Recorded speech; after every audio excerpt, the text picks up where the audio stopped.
Sorry ਮੇਰੀ video off ਹੋ ਗਈ ਸੀ। Extensive contact between buyer and sellers ਦੇ ਵਿੱਚ ਕੀ ਹੁੰਦਾ ਹੈ ਕਿ ਰੈਗੂਲਰ ਤੇ ਮੋਰ ਐਕਸਟੈਂਸਿਵ ਕੰਟੈਕਟ ਆਪਾਂ ਨੂੰ ਬਾਇਰ ਦੇ ਵਿੱਚ ਵਾਰੰਟਡ ਹੁੰਦਾ ਹੈ ਕਿ ਐਕਸਟੈਂਸਿਵ ਮਤਲਬ ਬਹੁਤ ਵਿਸ਼ਾਲ ਲਾਰਜ ਵਾਰੰਟੀ 'ਚ ਹੀ ਹੁੰਦਾ ਵੀ ਮੰਨਿਆ ਜਾਂਦਾ ਹੈ ਕਿਉਂਕਿ the industrial goods market is localised and few buyers are ਸੀ। ਠੀਕ ਹੈ, ਇਹਦੇ ਵਿੱਚ ਕੀ ਹੁੰਦਾ ਹੈ ਕਿ ਜਿਹੜੇ ਇੰਡਸਟਰੀਅਲ ਗੁੱਡਸ ਮਾਰਕੀਟ ਲੋਕਲਾਈਜ਼ਡ ਹੀ ਹੁੰਦੀਆਂ ਨੇ, ਫਿਊ ਬਾਇਰਸ ਹੀ ਹੁੰਦੇ ਨੇ, ਇਹਦੇ ਵਿੱਚ ਜ਼ਿਆਦਾ ਬਾਇਰਸ ਨਹੀਂ ਹੁੰਦੇ ਅਤੇ regular such sales are not regular and therefore the resale seller representative very often visit. ਹੁਣ ਅਗਰ ਸੈਲਰ ਹੈ ਕੋਈ ਘੱਟ ਹੀ ਵਿਜ਼ਿਟ ਕਰੇਗਾ ਕਿਉਂਕਿ ਓਫਨ ਇੰਨੀਆਂ ਰੈਗੂਲਰ ਨਹੀਂ ਹੁੰਦੀਆਂ। ਆਪਾਂ 3-4 ਮਹੀਨੇ ਬਾਅਦ ਕਰ ਲਈ, 5 ਮਹੀਨੇ ਬਾਅਦ ਕਰ ਲਈ, ਠੀਕ ਹੈ। Often visited with these buyers, ਇਹਨਾਂ ਕੋਲ ਇੰਨਾ ਜਾਂਦਾ ਵੀ ਨਹੀਂ। Further the selling house grants liberal credit to the organizational behavior buyers and are ready to extend post purchase maintenance। ਮਤਲਬ ਉਹਨਾਂ ਨੂੰ ਕ੍ਰੈਡਿਟ ਤੇ ਵੀ ਉਹ ਬਹੁਤ ਦਿੰਦਾ ਰਹਿੰਦਾ ਕਿਉਂਕਿ ਉਹਨਾਂ ਨਾਲ ਬਹੁਤ ਡੇਲੀ ਟੂ ਡੇਲੀ ਉਹਨਾਂ ਦਾ ਕੰਟੈਕਟ ਬੇਸਿਸ ਬਣ ਜਾਂਦਾ।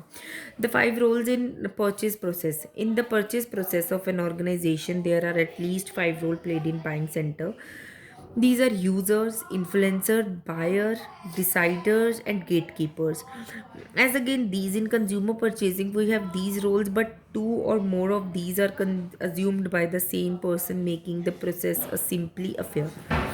ठीक है। On the contrary ਇਸ ਪੁਆਇੰਟ ਦੇ ਅੰਦਰ ਕੀ ਹੈ ਕਿ ਜੋ ਵੀ ਆਪਣੇ ਅਗਰ ਆਪਣੇ ਆਰਗੇਨਾਈਜੇਸ਼ਨ ਦੇ ਵਿੱਚ ਆਪਾਂ ਨੇ ਕੋਈ ਪਰਚੇਜ਼ ਦਾ ਪ੍ਰੋਸੈਸ ਕਰਨਾ ਤਾਂ ਉਹਦੇ ਵਿੱਚ ਆਪਣੇ 5 ਹੈਡਸ ਇਨਕਲੂਡਡ ਹੁੰਦੇ, ਯੂਜ਼ਰਸ, ਇਨਫਲੂਐਂਸਰਸ, ਬਾਇਰ, ਡਿਸਾਈਡਰਸ, ਗੇਟਕੀਪਰਸ। ਅਗੇਂਸਟ ਅਗਰ ਆਪਾਂ ਕੰਜ਼ਿਊਮਰ ਪਰਚੇਜ਼ ਕਰਨੀ ਹੁੰਦੀ ਉਹਦੇ ਵਿੱਚ 2 ਔਰ ਮੋਰ ਇੱਕ ਆਪਾਂ ਸੇਮ ਪਰਸਨ ਤੋਂ ਹੀ ਲੈ ਲੈਂਦੇ ਹਾਂ ਵੀ ਯੂਜ਼ ਕਰਨ ਵਾਲਾ ਵੀ ਸੇਮ ਹੋ ਜਾਂਦਾ ਹੈ, ਬਾਇਰ ਵੀ ਸੇਮ ਹੋ ਜਾਂਦਾ, ਇਨਫਲੂਐਂਸਰ ਵੀ ਆਪਾਂ ਨੂੰ ਇਨਫਲੂਐਂਸ ਕਰਨ ਵਾਲਾ ਸੇਮ ਹੋ ਜਾਂਦਾ। ਪਰ ਅਗਰ ਆਪਾਂ ਆਰਗੇਨਾਈਜੇਸ਼ਨ ਮਤਲਬ ਬਿਹੇਵੀਅਰ ਦੇ ਅਕੋਰਡਿੰਗ ਦੇਖੀਏ ਤਾਂ ਇਹ ਕੁਆਇਟ ਇਲੈਬੋਰੇਟ ਹੈ ਇਹਨਾਂ ਦੇ ਰੋਲ ਕਿਉਂਕਿ ਡਿਫਰੈਂਟ ਪਰਸਨ ਨੇ ਡਿਫਰੈਂਟ ਰੋਲ ਪਰਚੇਜ਼ ਮਤਲਬ ਪਰਫॉर्म करने हैं। बायर है, बायर डिफरेंट रोल प्ले करेगा, गेट कीपर अपना रोल प्ले करेगा, ठीक है। एंड डिफरेंट दस making it socially more complex process ਤਾਂ ਇਹ ਜ਼ਿਆਦਾ ਇਹ ਤੋਂ ਮੋਰ ਕੰਪਲੈਕਸ ਹੁੰਦਾ। ਤੁਸੀਂ ਇਸ ਨੂੰ ਐਜ਼ ਅ ਡਿਫਰੈਂਸ ਬਿਟਵੀਨ ਮਤਲਬ ਕੰਜ਼ਿਊਮਰ ਬਾਇਰ ਅਤੇ ਆਰਗੇਨਾਈਜੇਸ਼ਨਲ ਬਾਇੰਗ ਬਿਹੇਵੀਅਰ ਵੀ ਲਿਖ ਸਕਦੇ ਹੋ। ਡਿਟਰਮੀਨੈਂਟਸ ਆਫ ਆਰਗੇਨਾਈਜੇਸ਼ਨਲ ਪਰਚੇਜ਼ ਬਿਹੇਵੀਅਰ, ਕਿਹੜੇ ਕਿਹੜੇ ਫੈਕਟਰਸ ਡਿਟਰਮਾਈਨ ਹੁੰਦੇ ਨੇ। ਆਰਗੇਨਾਈਜੇਸ਼ਨਲ ਫੈਕਟਰ, ਆਰਗੇਨਾਈਜੇਸ਼ਨਲ ਅਤੇ ਸਾਈਕੋਲੋਜੀਕਲ ਦੋ ਹੀ ਫੈਕਟਰਸ ਨੇ ਇਹਦੇ ਵਿੱਚ, ਠੀਕ ਹੈ। Organizational factor, the organizational factor that influence purchase decisions in organizations are objective, technologies, capabilities। The organization factor that influence purchase decision in an organization are objectives। ਕੀ ਆਪਣੇ objectives ਨੇ, ਕੀ ਆਪਾਂ ਟੈਕਨੋਲੋਜੀ ਕਿੰਨੀ ਆਪਾਂ ਕੈਪੇਬਲ ਆ, ਕੰਪਨੀ ਦਾ ਕੀ structure ਹੈ। objective, the goals or objective of the organization spell out its market orientation and therefore its purchasing behavior। ਆਪਣੇ objectives ਦੇ ਕੀ goals ਨੇ ਉਹੀ ਆਪਾਂ ਨੂੰ ਦੱਸਦਾ ਵੀ ਆਪਾਂ ਕੀ ਪਰਚੇਜ਼ ਕਰਨਾ ਹੈ। Thus in an engineering company that thinks as the leader as in innovative products, its purchasing decision will be strongly influenced by the engineers and other technocrats। ਮਤਲਬ ਕਿ ਅਗਰ ਇੰਜੀਨੀਅਰਿੰਗ ਕੋਈ ਕੰਪਨੀ ਹੈ ਤਾਂ ਉਹਨਾਂ ਨੂੰ ਜ਼ਿਆਦਾ ਹੋਏਗਾ ਕਿ ਅਸੀਂ innovative product daily to daily ਬਣਾਈਏ ਤਾਂ ਪਰਚੇਜ਼ ਡਿਸੀਜ਼ਨ ਜ਼ਿਆਦਾ ਇੰਜੀਨੀਅਰਸ ਦੇ ਹੱਥ ਹੋਏਗਾ ਕਿ ਉਹਨਾਂ ਨੇ ਕੀ ਡਿਸੀਜ਼ਨ ਲੈਣਾ। Thus purchase decision are influenced by goal related decision made by top management. ਜਿਹੜਾ ਵੀ ਆਪਣਾ ਗੋਲ ਹੁੰਦਾ ਉਹਦੇ ਅਕੋਰਡਿੰਗ ਆਪਣੀ ਟੋਪ ਮੈਨੇਜਮੈਂਟ ਡਿਸੀਜ਼ਨ ਲੈਂਦੀ। Every organisation defines a specific buying task in order to achieve its present goal, ਠੀਕ ਹੈ। Technological capabilities, the purchasing decision of the company are to be geared to the company resources and technological capabilities। ਉਹਨਾਂ ਕੀ ਲੈਣਾ ਚਾਹੀਦਾ ਜਿੰਨੀ ਕਿ ਆਪਣੇ ਕੋਲ resources ਨੇ ਅਤੇ ਕਿੰਨੀ ਆਪਾਂ ਟੈਕਨੋਲੋਜੀ ਨੂੰ ਕੈਪੇਬਲ ਹਾਂ ਉਹਨੂੰ ਲੈਣ ਲਈ। The company's buying technology involves information system that help to coordinate its purchase and allied functions।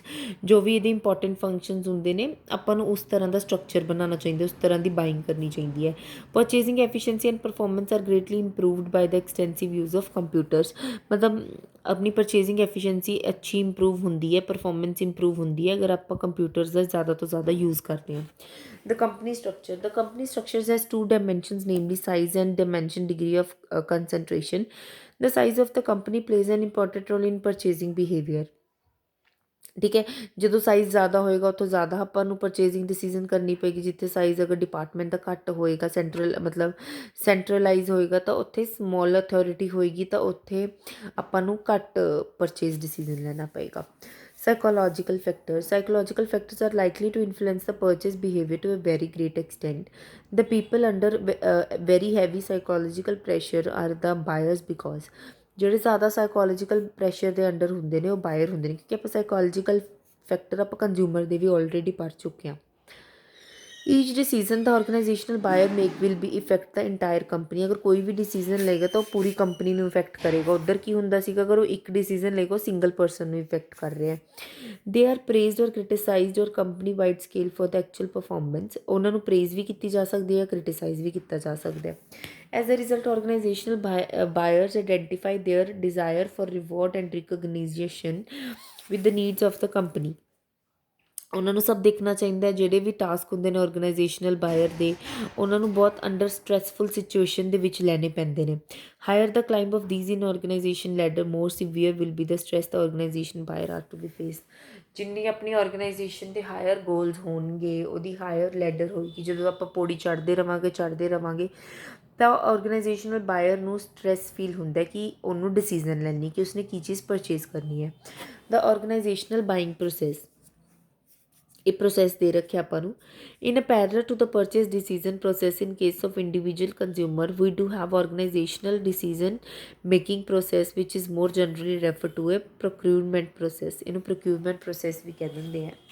Organizational buying decision can be seen from three angles: new task, the straight rebate, the modified rebate. The new task buying is the most complicated one because buyer must research new product and the reputation of the suppliers whom they never knew. ਮਤਲਬ ਉਹਨਾਂ ਨੂੰ ਸਾਰਾ ਸਭ search ਕਰਨਾ ਪੈਂਦਾ ਹੈ, ਜੋ ਅਸੀਂ ਨਿਊ ਪ੍ਰੋਡਕਟ ਦੀ ਰਿਸਰਚ ਕਰਨੀ ਪੈਂਦੀ ਹੈ, ਅਤੇ ਸਪਲਾਇਰਸ ਕਿੰਨਾ ਤੋਂ ਉਹਨਾਂ ਨੇ ਲੈਣਾ ਜਿਨ੍ਹਾਂ ਨੂੰ ਕਦੇ ਜਾਣਦੇ ਵੀ ਨਹੀਂ। The straight rebuy is a purchase of a known product. ਇਹ ਨੋਨ ਪ੍ਰੋਡਕਟ ਨੂੰ ਆਪਾਂ ਨੇ ਮਤਲਬ ਅਗਰ ਪਰਚੇਜ਼ ਕਰਨਾ, ਰੀਪਰਚੇਜ਼ ਕਰਨਾ, ਤਾਂ ਇਹਨਾਂ ਨੂੰ ਸੈਲਰ ਨੂੰ ਆਪਾਂ ਬਹੁਤ ਲੰਬੇ ਟਾਈਮ ਤੋਂ ਆਪਾਂ ਜਾਣਦੇ ਹਾਂ। ਠੀਕ ਹੈ, ਇੱਕ ਹੈ ਨਿਊ ਟਾਸਕ, ਇੱਕ ਹੈ ਦ ਸਟ੍ਰੇਟ ਰੀਬਾਏ। ਠੀਕ ਹੈ, ਅੱਗੇ ਨੈਕਸਟ ਕੀ ਹੈ, it is just a routine matter.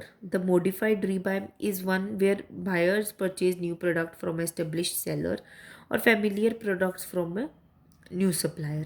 ਇਹਦੇ ਵਿੱਚ ਕੀ ਹੁੰਦਾ ਹੈ ਕਿ ਅਗਰ ਆਪਾਂ ਨਿਊ ਪ੍ਰੋਡਕਟ ਪਰਚੇਜ਼ ਕਰਦੇ ਹਾਂ ਜਿਹੜੇ ਸੈਲਰਸ ਨੂੰ ਆਪਾਂ ਜਾਣਦੇ ਹਾਂ, ਜਾਂ ਆਪਾਂ ਫੈਮੀਲੀਅਰ ਪ੍ਰੋਡਕਟ ਪਰਚੇਜ਼ ਕਰਦੇ ਹਾਂ ਜਿਹੜੇ ਆਪਾਂ ਨਿਊ ਸਪਲਾਇਰਸ ਨੂੰ ਆਪਾਂ ਨਹੀਂ ਜਾਣਦੇ। Modified rebuy. ਠੀਕ ਹੈ, opposite. Organisational buying process consist of at least 8 steps. ਇਹਦੇ ਵਿੱਚ 8 ਸਟੈਪਸ ਆਉਂਦੇ ਆ। ਪਹਿਲਾਂ ਪ੍ਰੋਬਲਮ ਰਿਕਗਨਾਈਜ਼ ਕਰਦੇ ਹਾਂ ਆਪਾਂ, ਫਿਰ ਆਪਾਂ ਕੁਆਲਿਟੀ ਅਤੇ ਕੁਆਂਟਿਟੀ ਕਰੈਕਟਰਾਈਜ਼ ਕਰਦੇ ਹਾਂ, ਆਊਟਲਾਈਨ ਸਪੈਸੀਫਿਕੇਸ਼ਨਸ, ਫਿਰ ਸਰਚ ਫੋਰ ਸਪਲਾਇਰਸ, ਆਪਾਂ ਸਪਲਾਇਰ ਸਰਚ ਕਰਦੇ ਹਾਂ, ਐਨਾਲਾਈਜ਼ ਆਫ ਪ੍ਰਪੋਜ਼ਲ, ਜਿੰਨੇ ਵੀ ਆਪਾਂ ਨੂੰ ਪ੍ਰਪੋਜ਼ਲਸ ਆਉਂਦੇ ਆਪਾਂ ਉਹਨਾਂ ਨੂੰ ਐਨਾਲਾਈਜ਼ ਕਰਦੇ ਹਾਂ, ਫਿਰ ਆਪਾਂ ਸਿਲੈਕਸ਼ਨ ਆਫ ਸਪਲਾਇਰਸ ਵੀ ਕਿੱਥੋਂ ਆਪਾਂ ਨੂੰ ਕੋਸਟ ਦਾ ਬੈਨੀਫਿਟ ਅੱਛਾ ਪੈ ਰਿਹਾ, ਫਿਰ ਆਪਣਾ selection of N order routine ਔਰ ਪੋਸਟ ਪਰਚੇਜ਼ ਇਵੈਲੂਏਸ਼ਨ।